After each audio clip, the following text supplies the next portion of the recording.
What's going on, everyone? Welcome to another video. We have got a video that I feel will be beneficial to everyone to share. I have been working with Danny over here, who is a physio and osteopath. He's an osteopath. Sorry, is that an insult to call you a physio? Yeah. Okay, all right. Basically, my body's a mess, and was a mess actually. And I've been working with him for a while, and he's managed to fix a few things. So today we're on to, because my hips are very tight. So what did you say, that you were surprised I was able to? Yeah, surprised you was able to get so much movement through with the restrictions that we have in the body. Apparently I shouldn't be able to overhead squats, I shouldn't be able to do snatches. So he said that it's a miracle. So he was able to fix me. So today we're going to work on my squat, and I feel like a lot of the issues I have, a lot of you will have as well. And I thought it would be great to get an actual expert to take us through certain things on how to fix these issues, rather than me waffling on and not knowing what I'm talking about. Get someone who actually knows what he's talking about. So today, what are we going to? So the most common thing in a squat is people foul on their knees. So their knees start to drop in, and this means that you stop firing the glute. So then you overload the inside knee. So you start to overdevelop the inside knee, and then the lateral quad just doesn't activate anymore. Yeah. So we're going to try and correct that, and then put that back with a few exercises. Yeah. So that's something that I have noticed as well. My right side is very tight. We've been working together. And yeah, so it'd be nice to have some exercises that I can share with all of you if you have the same issues, to help hopefully fix it, and it's cost effective as well. You don't have to pay for it, which is a win-win. Yeah. So we're going into a training session. We're going to have to do a couple of exercises to get you prepped up for doing the squats, rather than just going straight into them. Cool. Right, so we're going to try split squats. So what we're going to do is get back foot on the bench. So we're going to try and activate your right leg, so we want the right leg forward. Right? Oh, this? Yes. Oh, right, okay. Yeah. So come a little bit further forward. That's it. And when you go down, drop down with your back knee. And then what we want to be trying to do is put more load onto the outside quad. Yeah. So you're trying to get more intentional movement through here.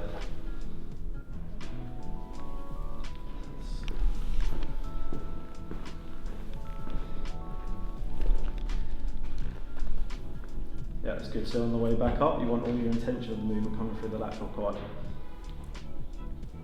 When the glute's weak, you're trying to overuse the medial head of the quad. Yeah.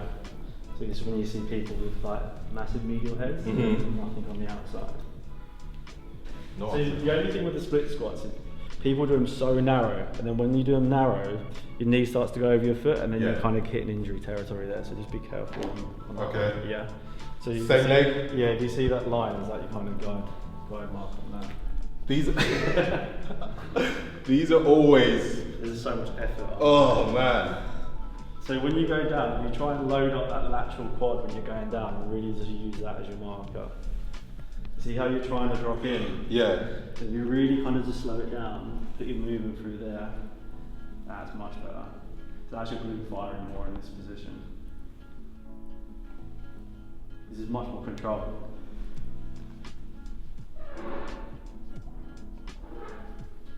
The tip will be, now with the knees going slightly over the toes, is that I'm guessing that's not... No, it's not what we want. Yeah. No. But also at the same time, you don't want us to, because a lot of times, even myself included, tilt forward. We also do this. Yeah, so what you want So you want it... You want to be using your back knee as a driver. Yeah. So using that to actually drop through the knee, and then if you drop through the knee, the right hip, you'll have to accept the movement into it more, which will stretch the glute. So you're preloading for the glute. So much. Forward, just dropping the knees. Drop in the back, yeah. So we want to be doing this, I guess, dropping the knees. Yeah. So yeah, when the back knee drops, yeah, you accept the movement into the right hip. Yeah, so this is the wrong way of doing it, basically. Yeah. Okay. Yeah. Wrong way. And then drop the knees. Yeah, that's it. Keep the body nice and straight. So, and then load it as well. Yeah. How many sets would you recommend, and how many... So I think your standard for most people is just 3 sets to 10 is a nice one just to warm up on. Yeah. It's not too much effort, and you're just in a single leg, so I think that'd be a good one. Well, would you recommend this How often? Every day or? Yeah, so anytime you plan on doing any kind of leg work, it's always good to get your weak points activated so you're actually using them. So basically in my case, every day. Yeah. So that's the first one. Yes. So with the weight trying to go onto the left leg now, we need to be putting more load onto this side. Mm-hmm. So we're actually forcing the body to accept that movement over there now. So we need to put dumbbell on shoulder. Okay. And do some squats. So Cool. unilateral load, yeah. Okay, let's just move this out the way. When you start the squat, if Mhm. you really use your hips as a driver on there rather than just breaking on the knees, you'll be able to activate the glute a lot easier as well. Okay. Yeah. So just holding it here. Yeah, so this is going to make you use that left hip so much more. Okay. I don't have any coordination skills now. So when you're doing this, Yeah. so your main point that you've got to really Hips. think of is then squeezing through this bit because Yeah. you're going to get the load Okay. trying to accept a bit harder, yeah?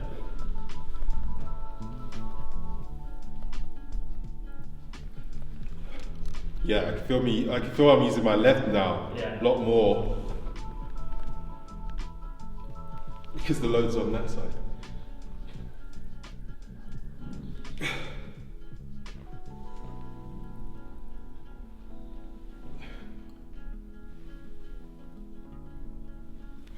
That makes a huge difference. I can feel that I'm firing more on that side. Yeah. So what you'll do is you'll end up completely twisting when you're going into your squat because you're going with your dominant muscle groups. Yeah. So we have to kind of train them to actually activate. What happens as well is people will use a lot of pace Yeah. to get through their squats. Yes. And the more you use the pace to get through it, the less control you have. So you're gonna rely on your dominant muscle group. So your quads are gonna take over, and they're just gonna try and do most of the work for you. Awesome. So that again, I mean, I guess it could work both ways. If you fire more with your left side and you're not doing that with your right, do the opposite. How I film a lot of my sessions. Mm-hmm. Would you recommend people to film and just watch in terms, especially squats? I don't know what you suggest. Maybe filming without load, maybe a light load, just to see how they. Yeah, both is very good. Or just use the mirror in the gym. Like you've got a mirror there, you can always you're just looking for that knee dropping in. That's your kind of marker that you're not firing correctly. And then once you're not firing correctly, then you're going to favour one side more. Right. So that's the best stuff to look for. Awesome. So about again three sets. It's a nice start. Yeah. Yeah, it's going to build up the strength in there. Okay, cool. What about, let's say some of us have knee pain, for example, is there something is this okay to do if you have knee pain? Yeah, so the research driven now is that exercise with pain is beneficial. So as long as the pain is not threatening pain, so you think that you're going to injure yourself further, then the exercise with pain, as long as it's like at a moderate level, is going to be fine because you're going to be firing the right muscle groups in there. Right. So it's okay to do with a little bit of knee pain. Okay, awesome. What's next? Pistol squats. Oh, But from a bench. awesome. Yeah. So, so just standing up. Yeah. I can't do them now. I can't. Okay. Okay, so did you see that right at the start when the knee dropped in? Yeah. That's then the exercise is totally void. Okay. So you've got to get that control and keep the external rotation in there. Yeah. Okay. So avoid dropping the knees in. So here's where you're going to try to preload like massively. So you push your foot into the floor, tense through your quad, put all your intention to the outside, and then you push up and try and avoid that dropping in. Okay. There we go. That's Okay. So you see there was slight Yeah. start. So that's just more control. More control. So more the preload. I used to think I was good at these.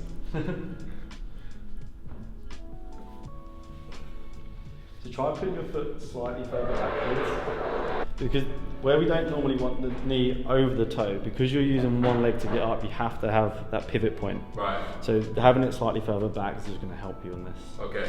And then having it in the midline is going to help you load on the outside. Further back.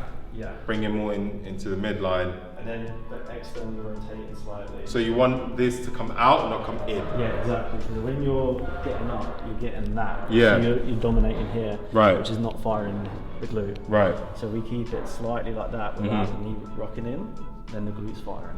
Cool. So just make sure you push your hips forward at the end as well. Bloody hell, why is this hard? So what we could try is slightly higher with the bench. Yeah. So you could put like a couple of plates on the bench. Just where you're quite low on that, it's going to make it a lot harder for you. So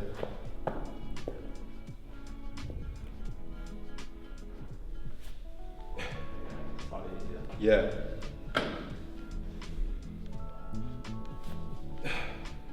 Make sure you push the hip forward at the end. Yeah. Still where you're leaning like that at the end, it's still really on the quad. Okay. So to get that extension through is going to get the glute firing. Cool.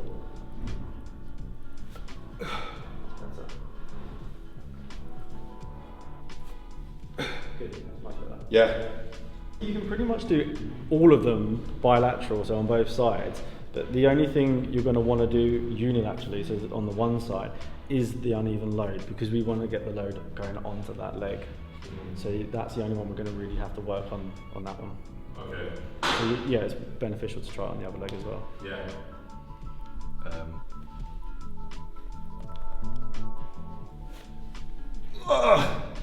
So even though you're moving around, Yeah. the movement's still good for the hips. Yeah. So we got that one. Got it right, just my body was a bit.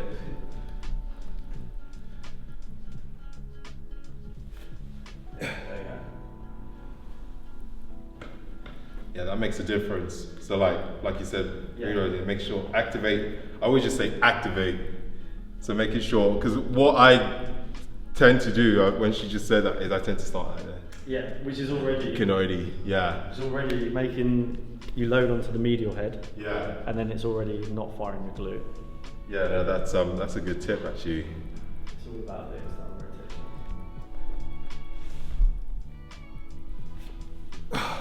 Much better. Yeah. Yeah. There you go.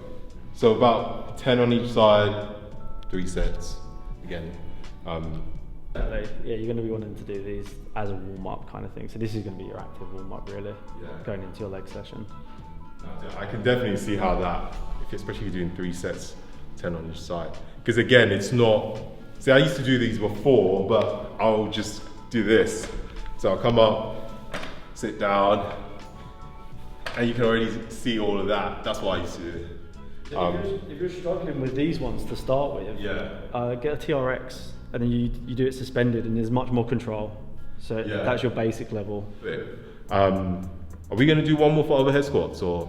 Yeah, overhead squat. So this is your basic chain work for your lower limbs. Overhead, we're going to want to stabilize the shoulder group a lot more. Right. So that'll be your squat. Yeah. And then overhead, we just got to do a bit of work on the shoulders. Yeah. Okay. So I mean, this is for everyone that can overhead squats. If you can't, then the first 3 exercises are perfect for you. So have a go at those. If you do overhead squats like myself, if you do Olympic lifting, actually even if you do heavy military presses and stuff, you might actually benefit from some of this. So let's do it. Yeah. You're going to stand on this, and you're going to pretty much use it as an overhead. But then what you're going to do is you're going to put your hand on your chest. We want to get, once we're overhead, the side bend coming in. Because then what you're going to do is eccentrically load this side we're lengthening the muscle group of the TES, yeah? So then that's going to warm that up. Stand on this. Make sure you're, there you go. Okay. Just head press, and then you're going to literally just side bend. That's it. Oh, I can actually feel that. Yeah, and come back down. No. So now arm down, like he's going to come down. Yeah, that's good. And start again. Ah, right, so press. Good. So that's the eccentric load through this side. Right. So because you're falling over, people think you're training the other side, but it's the eccentrics on this one we work. Okay. Yeah.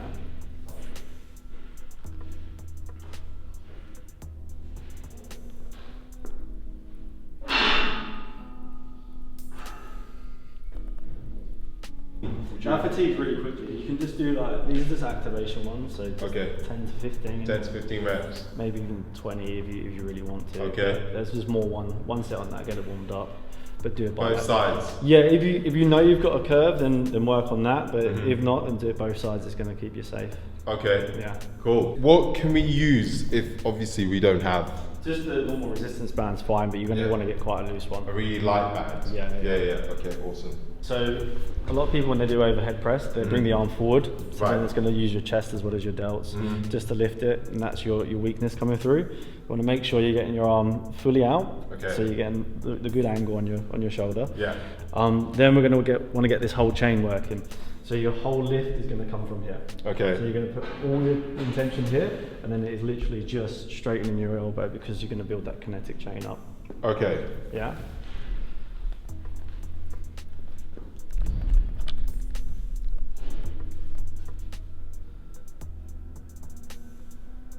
It's so different because now I'm focusing on keeping this tight and trying not to push too much with my shoulders. Does that make sense?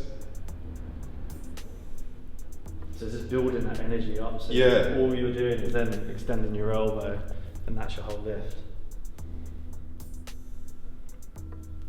If you need to, you can use your legs in it as well. Okay. As long as keeping this tight. And then obviously, same thing on the other side. Yeah. As you're going to do it again. So there's going to be a lot of core work whilst you're doing your shoulder work. Yeah.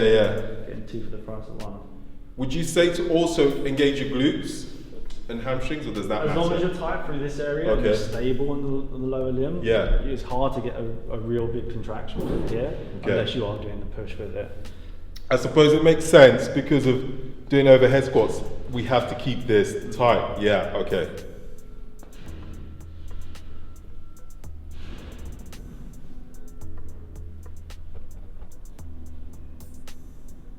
Yeah, because I'm really focusing on also, I'm finding that I can engage this side better when I was here than when I was here. So you're seeing now your imbalances. Yeah. So now this is the chain you really want to work on. Yeah, that's crazy because I'd never, ever focused on that before. So then you drop the weight down, and you'd concentrate on that movement pattern a little bit more. Yeah, that'd be your key. Yeah, because I can feel that I've actually used my core on that. But normally we're just like, because the shoulder presses. It's going to build your energy through here. Yeah. If you've got nothing here, then it's just going to be inefficient. And if you're struggling with the dumbbell, resistance band again is more than beneficial on that. Yeah. Do the stand on it. Okay. So again, about 10 to 15. It's just standard sort of strength. Yeah. Building, isn't it? Yeah. So just for the beginner, that's perfect. Yeah. Awesome. So the 3 exercises you guys can add to your training. So if you need help if you have any imbalances, and you'd like to start doing them. I mean, some of them are exercises that we all do anyway, but I guess it's doing them right. Yeah, more control. Yeah, and doing them more often. So, like when my coach says, do them with intent, rather than just doing every single rep to get it out the way. Yeah, and the overhead squats was just, and for some of you that want to do them, or some of you that do them, that might be beneficial. So I guess you can also do that if you're pressing, only overhead pressing as well. For overhead squats, if you can't do them whatsoever, that's another video, because that is there's a lot of things you would need to fix to be able to do overhead squats in general. But this is for some of you that already know how to do them, but want to improve your range of motion. Any kind of upper body exercise. It's yeah. going to be getting your rotator cuff and your core work going in, so it's a good warm up for anything, really. Awesome. So I hope you enjoyed the video. Thank you, Danny, for coming down. I'm actually going to, hopefully we'll film some of my treatments that I get done. So we do some shockwave therapy and back breaking. Yep. Danny will explain some of the benefits and the reasons why we do back, because a lot of us don't know why we do the back breaking, and the chest, even did my chest, neck as well. So that's another video. So we'll go through all of that. But thank you so much for coming down. If you guys didn't understand anything, write a comment below and I'll try and answer them or get Danny to answer them for you. Hope you found this useful. Don't forget to leave a thumbs up, that would be awesome. And subscribe if you haven't done so. I'll leave Danny's Instagram as well. If you have loads of questions, he'll be probably more suited to answer them. Thank you for watching. Say goodbye, Danny. Thank you. Bye. See you later.